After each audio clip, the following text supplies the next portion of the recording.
Jackson from Oklahoma is some kind of special rookie, unfazed by what's going on around him, and I think everyone's finding out he has better hands than they thought. 2nd and 3. Cunningham drills one, and he finds Jackson once again, and they have so much confidence in Jackson. They'll move him out wide. They'll work him almost like a wide receiver. Pepper Johnson was there defensively for the Giants. Johnson opening tonight in place of Gary Reasons, who had struggled in the past couple of weeks. You know, Frank, a lot is being said about the Eagles and this Monday night appearance and how most of these Eagle players have never seen a Monday night game. Keith Jackson, having played at Oklahoma, has seen more primetime football than a lot of players in the National Football League. He was not awed at all about the fact they are on Monday Night Football. On 1st down, Cunningham turns around and provides a block for Tony after he pitches it out. Tony stacked up over the right side, maybe a yard and a half on the gain for Tony. And now they'll mark it at the 33-yard line. They'll give Tony a yard.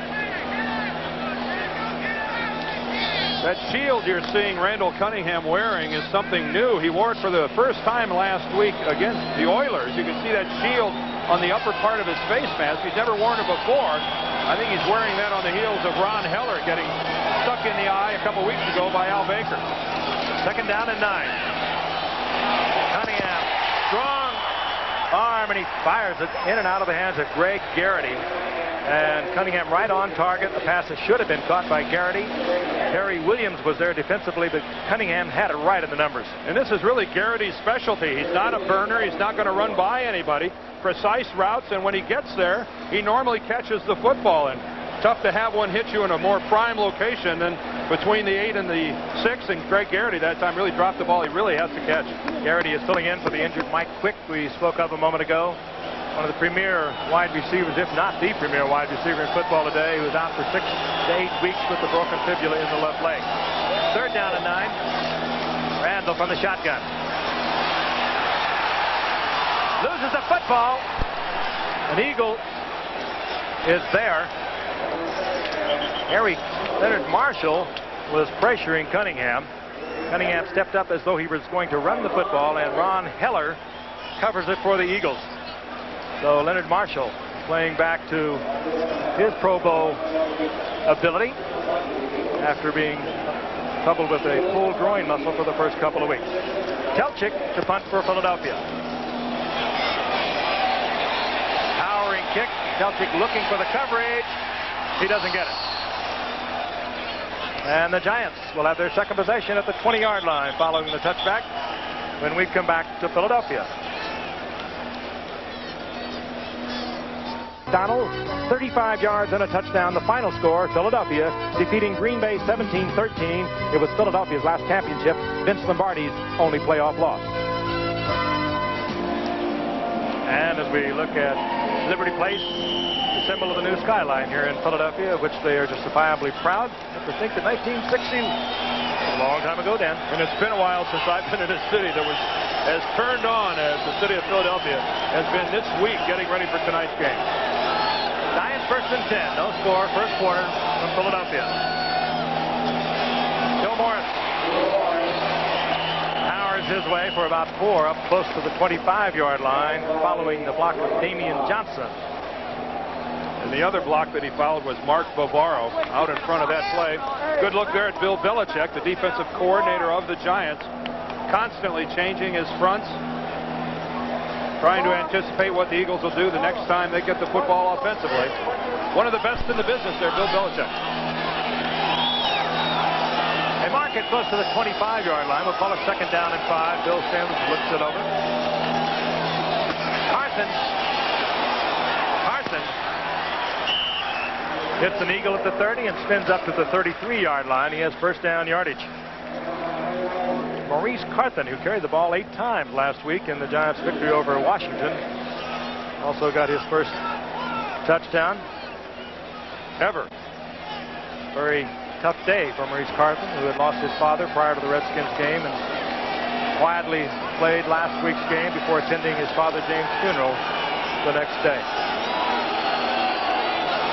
First down and 10, the Giants at their own 33-yard line. A lot of time for Sims, and Bavar was wide open. He And Bavaro carrying Eagle tacklers to the 48-yard line. Reichenbach was there first for the Eagles. Mark Bavaro starting to work his way back into shape, both mentally and physically. I think the endurance is there, but after a training camp holdout, it just wasn't automatic for this all-world tight end to just get back into the game. A simple route working underneath the zone. The Eagles playing it a little bit too deep. And this guy, what he does best is block for the run, but when he gets the football under his arm, look out. Tough to bring down. The Giants at the 49-yard line, 1st and 10. Carson again right side, and Carson inside Eagles territory. Gain of a couple. It'll be 2nd down and 8. Working over on the left side where Reggie White makes his home. Well, the glory is sacking the quarterback if you're a defensive end, but there's a lot more to it than that. And one of them is taking on a trapping guard from the inside. And that time Reggie White, rather than blow all the way upfield and take himself out of the play, stayed on the line of scrimmage, came back down in and collapsed on the play. A complete football player. 2nd down and 7.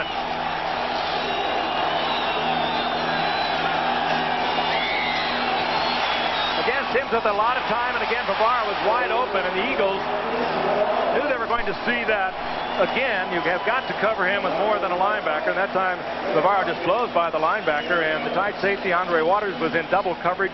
Bavaro gets another Giants 1st down inside the 32. Well, I'm not sure what the Eagles were thinking here, Frank. They totally over-rotated to one direction, and a blown coverage. There's no way the tight end can ever be allowed to be that free. When Mark Bavaro first got his hands on the football, there wasn't anyone in a white jersey within 5 yards of it. 1st down, Giants. Morris following Carson. And Morris gets a couple of yards before Seth Joyner, a burly linebacker over the left side that Buddy Ryan thinks will someday be in the Pro Bowl. Number 59 made the stop. Buddy Ryan thinks all his players are going to be in the Pro Bowl. He never understates it, does he? Oh, he's great. He's super. He's great. He's super. You sit down with a week later, read about him. He's in Tampa Bay or somewhere. Yeah, this guy right here, when you sit down and talk to him the day before a game and then say, well, how's this guy play? Yeah, he's going to be in the Pro Bowl. How's this guy? Oh, he's the best in the league. How's this guy? He's the best that ever played. Randall Cunningham says he looks like Fred Flintstone. He does. 2nd and 8. Underneath, circling out of the backfield with Morris, and it was Joyner again, and Morris gets to his feet, but it was a rocky road up to his feet. He really was hit by Joyner. Well, I'd say that time Joe Morris was probably the 3rd receiver that Phil Simms looked at. He worked the left side of the field, finally comes back across the middle, and this is just good, solid coverage. Look at Joyner put the hat right in the face of Joe Morris. Maybe Buddy was right. That's a big-time hit by Seth Joyner on Little Joe. Adams is in on 3rd down and 8, number 33 for the Giants. Good receiver out of the backfield. Eagles, thus far, no pressure on Phil Simms. That's McConkey in motion. Simms looking for Bavaro. That time, Bavaro picked up and covered by Wes Hopkins. Well, the Eagles gave up a lot of yardage, gave up a couple of 1st downs to the Giants as they marched down the field, but when they had to hold, they did. 4th down, and out comes Allegre. And it will be a rather healthy field goal attempt. Somewhere in the neighborhood of 48 yards. Probably officially it'll be 47 yards as it'll go down just inside the 48-yard marker. Raul Allegre, TWK, this week's kicker. This last week with the pulled groin. 5 of 6 in the first 4 games. A lot of distance and a whole lot of accuracy. And the Giants strike first, 47 yards. And that fine effort by Allegre. And that one would have been good from over 50. This one clears the crossbar easily. And more importantly, he gets it up quickly from a distance that's so important. The Giants lead 3-0.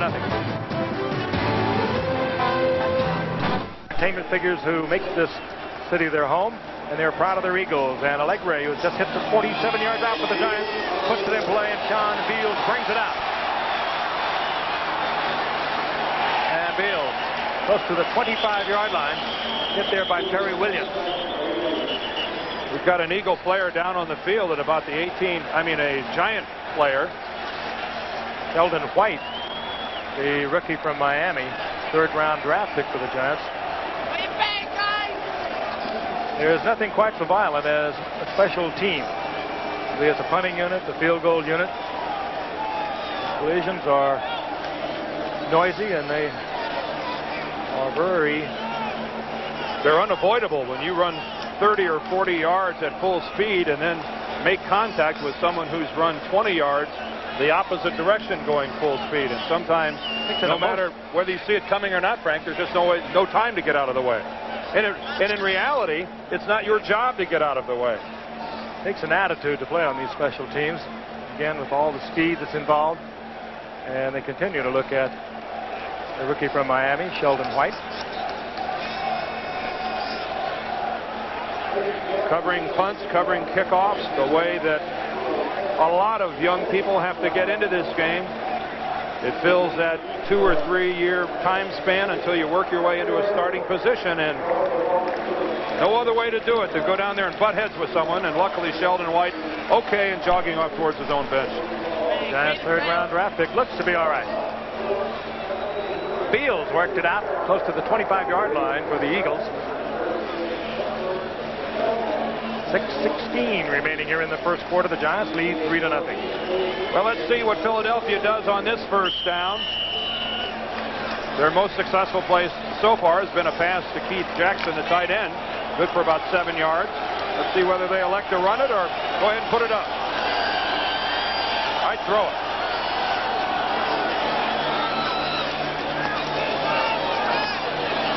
Cunningham and sure-handed Keith Byers, who turned into quite a receiver, considering he's from Ohio State when he did not do a whole lot of that.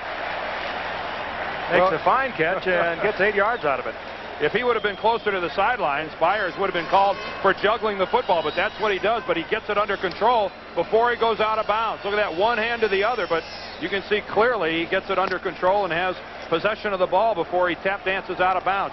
I think that's what the Eagles have to do on first down. Throw the football, the short, medium-range pass. 2nd and 2, and it's Tony over the left side, and Tony has first down yardage out over the 35-yard line. Giants, meanwhile, defensively are going to attempt to shadow Randall Cunningham, who has not broken out of the pocket tonight, but that could come at any moment. That'll be interesting, Frank, to see who it is they use. Matt Darwin, by the way, is coming out for the Eagles left tackle, and Ken Reeves, who filled in for an injured Ron Heller a week ago at right tackle, has now moved in at left tackle, number 66. And Byers checks out on the first down play here as well, as the Eagles go to only one back. 1st and 10 Eagles, just beyond the 35-yard line. Picks up in that backfield.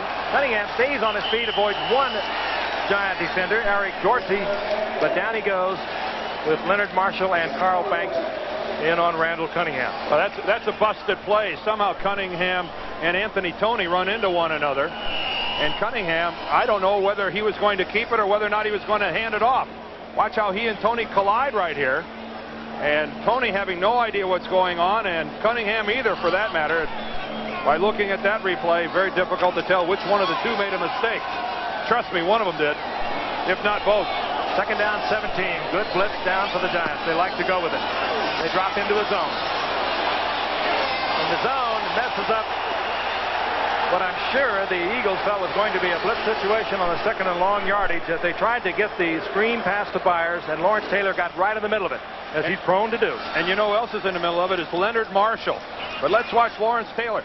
Watch Marshall come into the play. He's going to be cut, and he's going to float right out into the middle of it. He's got the up front coverage, and here comes Lawrence Taylor from behind. And really, Cunningham took a real chance in throwing that ball. That was perfectly defensed by their all-pros, Marshall and Taylor. Quick kick, 3rd down, 17. Randall Cunningham will do this. He did it earlier in the year against Minnesota. And this time he gets good yardage, and here comes Terry Kennard, who is probably thinking along those lines, but you never know. Cunningham, from that shotgun formation, can do a lot of things, and one of them is be very effective as a kicker. He probably is the best punter on this team. A smart play with that down and distance. Race for the lead in the AFC East heats up on the back at Veterans Stadium in Philadelphia. The Giants lead the Philadelphia Eagles 3-0, 4:40 remaining in the first quarter as we look down at the jam-packed